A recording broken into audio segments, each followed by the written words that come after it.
विवाहित महिला का गणना प्रपत्र यानी एसआईआर का फॉर्म कैसे भरें, सबसे आसान तरीका। दोस्तों नमस्कार, आदाब। आज की वीडियो बहुत ही खास होने वाली है क्योंकि सबसे ज्यादा दिक्कत विवाहित महिलाओं का गणना प्रपत्र फॉर्म भरने में ही आती है। किस नाम से भरें, 2003 की लिस्ट में हो तो क्या करें, 2003 की लिस्ट में ना हो तो क्या करें। आज मैं आपको स्टेप बाय स्टेप पूरा प्रोसेस दिखाने वाला हूँ, वो भी गणना प्रपत्र के साथ, ताकि आपका काम आसान हो जाए और किसी भी विवाहित महिला का वोटर लिस्ट से नाम ना कटे। सबसे पहली प्रॉब्लम होती है कि 2003 की वोटर लिस्ट में उनका या उनके माँ बाप का नाम है या नहीं है। आज मैं एक एक पॉइंट क्लियर कर दूंगा, आप बस वीडियो को एंड तक पूरा देखिए। ऐसे इन्फॉर्मेटिव एजुकेशनल वीडियो देखने के लिए मेरे चैनल को लाइक और सब्सक्राइब करें। सबसे पहला केस, अगर शादीशुदा महिला का 2003 की वोटर लिस्ट में नाम है तो फॉर्म भरना बहुत ही सिंपल है। तो चलिए वीडियो शुरू करते हैं। आप जो स्क्रीन पर रेड बॉक्स देख रहे हैं उसमें आपको कुछ नहीं भरना है, वो सब कुछ पहले से भरा हुआ मिलेगा आपको। बस आपको एक पासपोर्ट साइज का फोटो लगा देना है, वो भी कलर होना चाहिए, उसका बैकग्राउंड व्हाइट नहीं होना चाहिए। उसमें आपको कुछ भी भरने की जरूरत नहीं है। अब जो आप स्क्रीन पर देख रहे हैं रेड बॉक्स, उसमें आपको व्यक्तिगत डिटेल डालनी है। ये फॉर्म सबको एक ही तरीके से भरना है, चाहे आपका नाम 2003 में हो, चाहे आपके माँ बाप का नाम 2003 में हो, सभी को एक ही तरीके से फॉर्म भरना है। अब आप रेड बॉक्स में देखिए, पहले कॉलम में देखिए, पहले कॉलम में आपको अपना जन्मदिन लिखना है। जन्मदिन आपको आज के डॉक्यूमेंट के हिसाब से होनी चाहिए, वो आपको जन्मदिन लिख देनी है। फिर आपको क्या लिखना है, आपको अपनी आधार संख्या लिखनी है। आधार संख्या क्या है कि आधार संख्या वैकल्पिक है, मतलब ऑप्शनल है। अगर है आपके पास तो लिख दीजिए, अदरवाइज उसको डैश कर दीजिए। फिर अगले कॉलम में देखिए, अगले कॉलम में आपको क्या लिखना है, अपने अगले कॉलम में आपको अपना मोबाइल नंबर लिखना है। फिर उसके बाद में अगले कॉलम में आपको अपने पिता का नाम, यहाँ पे आपको अपने पिता का नाम ही लिखना है, तो आपको अपने पिता का नाम आज के डॉक्यूमेंट के हिसाब से लिख देना है। फिर उसके अगले कॉलम में आपको अपने पिता का वोटर आईडी कार्ड की संख्या लिखनी है। ध्यान रखना, वोटर आईडी कार्ड संख्या 2025 की वोटर लिस्ट के हिसाब से होनी चाहिए। अगर आपके पिता का वोटर आईडी कार्ड की संख्या उपलब्ध नहीं है तो आप उसमें डैश भी कर सकते हैं। अब आपको अपने माता का नाम लिखना है। माता का नाम लिखना मैंडेटरी है। आप ध्यान रखना, आपको माता का वोटर आईडी कार्ड संख्या लिखनी है। वोटर आईडी कार्ड संख्या जो है वो 2025 के हिसाब से होनी चाहिए।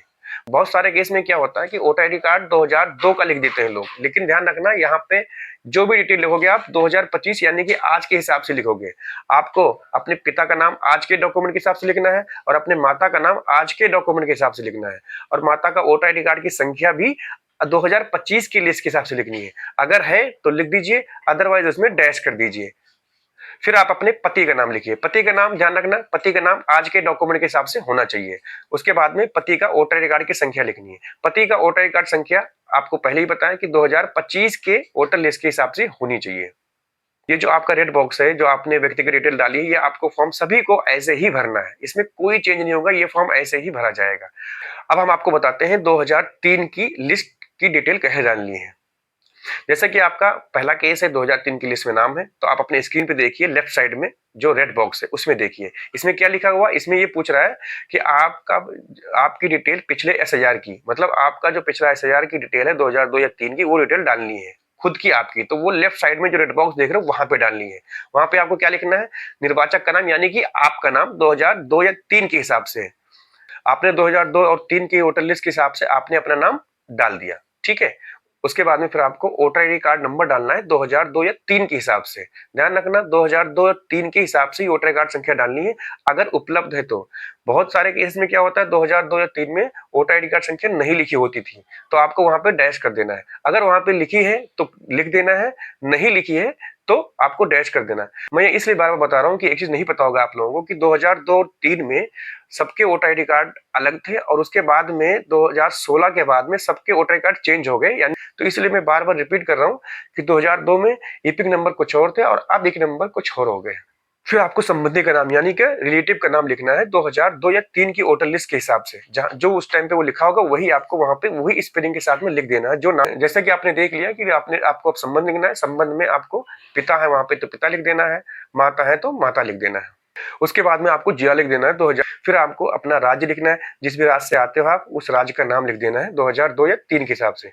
फिर आपको 2002 या 2003 के हिसाब से आपको विधानसभा का नाम लिखना है। जो उस टाइम पे विधानसभा का नाम था वो आपको वोटर लिस्ट में से मिल जाएगा 2002 और 3 के। फिर आपको 2003 और 2 के हिसाब से आपको विधानसभा का संख्या लिख देना है, ये भी आपको 2003 और 2002 के वोटर लिस्ट से मिल जाएगा।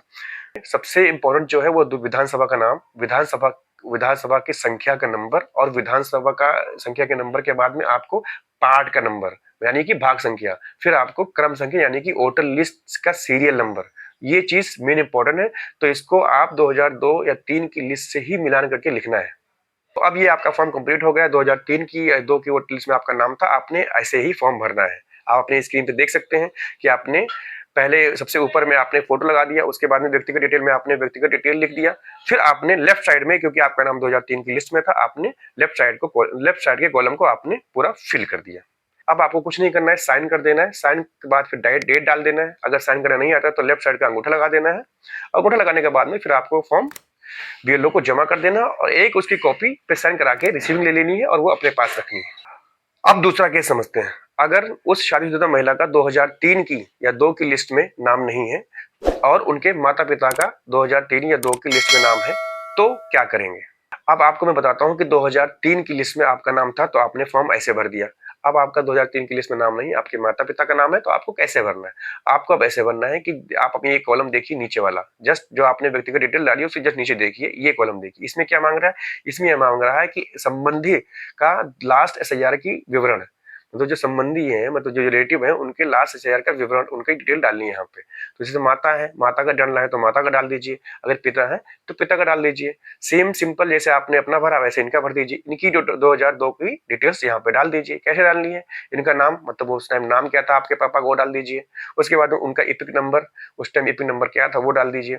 फिर उसके बाद में संबंध का नाम, उस टाइम का संबंध का नाम क्या था डाल दीजिए। फिर उनके संबंधी, मतलब संबंध क्या है, पत्नी पिता है तो पिता डाल दीजिए। उसके बाद सेम वैसे जो विधानसभा, जैसे 2002 में विधानसभा और भाग संख्या क्रम संख्या ऐसे आपको डाल देनी है। ठीक है, ये क्लियर हो गया आपका, यहाँ तक पूरा क्लियर हो गया, फॉर्म कंप्लीट हो गया। अगर आपका नाम है तो वो कंप्लीट कर दिया, और अगर आपके पापा या मम्मी का नाम है तो आप ऐसे भर सकते हो। यहाँ तक आपका फॉर्म कंप्लीट फिल हो गया। अगर किसी विवाहित महिला का 2003 की लिस्ट में नाम नहीं है, या अगर उनके माता पिता का भी नाम नहीं है, तो क्या वो दादा दादी का दे सकते हैं? बिल्कुल दे सकते हैं। दादा या दादी का इंफॉर्मेशन वो वहां पे दे सकते हैं। 2002 या 3 की डिटेल डाल सकते हैं। उस केस में आपको एक डॉक्यूमेंट देना पड़ेगा, क्योंकि ये फैमिली लाइनेज होता है, फैमिली से एक लिंक होता है। तो एक कोई ऐसा आपको डॉक्यूमेंट देना पड़ेगा जिसमें आपको दादा का रिलेशन या दादी का रिलेशन मैच हो जाए आपकी फैमिली से, वो एक्सेप्ट, इलेक्शन कमीशन वो एक्सेप्ट कर लेगा। अब आते हैं सबसे इंपॉर्टेंट फेज में। आपका नाम 2003 या 2002 में नहीं है, आपके माता पिता का नाम 2002 या 2003 की लिस्ट में नहीं है, और आपके दादा या दादी का नाम भी 2002 या 2003 की लिस्ट में नहीं है, तब क्या करें? तो इसमें घबराने की बिल्कुल जरूरत नहीं है। आप अपना फॉर्म लीजिए, गणना प्रपत्र, आप अपनी फोटो लगाइए और व्यक्तिगत डिटेल जो है वो भर दीजिए। ध्यान रखना, व्यक्तिगत डिटेल को भरना है उस टाइम पे, और कुछ नहीं भरना है। जो ऊपर वाला कॉलम है वो भर दीजिए, और नीचे वाले दोनों 2003 और 2 की जो डिटेल मांगी जा रही है उसको ब्लैंक छोड़ दीजिए। अब इलेक्शन कमीशन क्या करेगा? आपका फॉर्म ले लेगा और आपका फॉर्म लेकर आपको एक नोटिस देगा। आप ये गेरा इंडिकेटिव जो डॉक्यूमेंट देख रहे हैं स्क्रीन पर, इस गेरा इंडिकेटिव डॉक्यूमेंट में से कोई एक डॉक्यूमेंट आप लेके जाइए नोटिस के साथ। आपका जो है वहां पे नोटिस और ये डॉक्यूमेंट्स क्रॉस चेक कर लिया जाएगा। अगर आपका सही पाया गया तो आपका नाम वोटर लिस्ट से नहीं कटेगा। घबराने की बिल्कुल जरूरत नहीं। फिर एक ड्राफ्ट रोल पब्लिश होता है, उसमें आप अपना नाम देख सकते हैं। आपका नाम ड्राफ्ट वोटर लिस्ट में है या नहीं है, आप कैसे ड्राफ्ट वोटर लिस्ट में अपना नाम चेक करेंगे कि आपका नाम है कि नहीं, इसकी एक वीडियो अलग से बनाएंगे और आपको पूरी डिटेल में बताएंगे वोटर लिस्ट छपने से पहले ही। तो आप अपना नाम आराम से ड्राफ्ट लिस्ट में देख सकते हैं कि आपका नाम है या कट गया। अगर कट गया तो क्या करना है? अगर कट गया तो उसकी भी वीडियो एक अलग से बना दी जाएगी। आप उसके लिए बिल्कुल बिंदास रहिए, आपको उसकी भी वीडियो मिल जाएगी। अगर आपका नाम कट भी गया है तो भी आपको हम बता देंगे कि उसके आगे क्या करना है। ऐसे ही एजुकेशनल और इन्फॉर्मेटिव वीडियो देखने के लिए मेरे चैनल को सब्सक्राइब करें और इस वीडियो को ज्यादा से ज्यादा लोगों तक शेयर करें। बहुत बहुत धन्यवाद। जय हिंद।